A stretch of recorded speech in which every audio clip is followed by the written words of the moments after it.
Bonjour à tous, bienvenue dans une nouvelle courte vidéo Running Knowledge. Aujourd'hui encore consacrée aux mouvements fondamentaux du combat au sol, jiu-jitsu brésilien, lutte à livre, catch wrestling, combat au sol pour le MMA. Aujourd'hui nous allons voir un mouvement fondamental qui est l'esgrime de jambes. L'esgrime de jambes qu'on appelle aussi leg pummeling en anglais, esgrima de perna en portugais.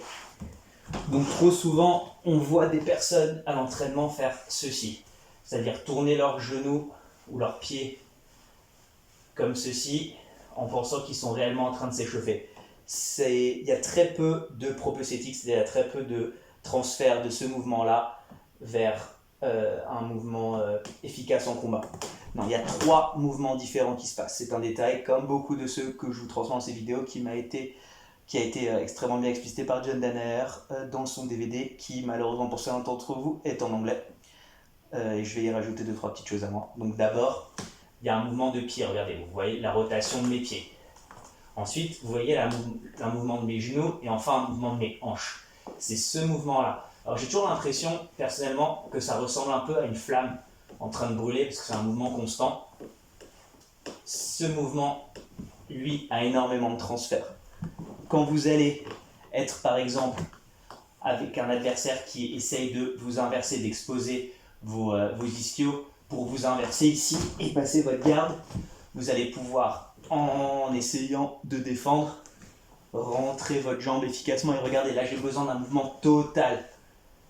Hanche, pied, genou pour pouvoir reprendre une garde ouverte, une garde fermée, un verrou haut pour un triangle ou une clé de bras.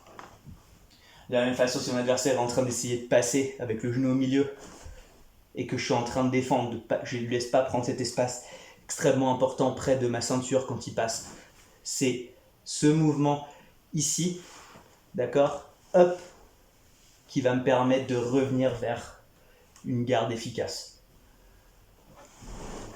Ce mouvement est aussi extrêmement important pour quelque chose qu'on couvrira dans la prochaine vidéo qui est la garde en ciseaux.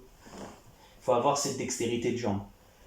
En plus de ça, c'est un excellent échauffement des orteils, des chevilles, des genoux et des hanches. Donc je recommande de le faire au début de l'entraînement et de continuer à essayer de le maîtriser. Vous allez voir que ça va développer votre dextérité et votre capacité à rentrer et à reconquérir la position interne, parfois aussi sur les jambes en ashigaran. Donc voilà, je ne pense pas qu'il soit extrêmement nécessaire de vous montrer beaucoup d'angles sur ce mouvement.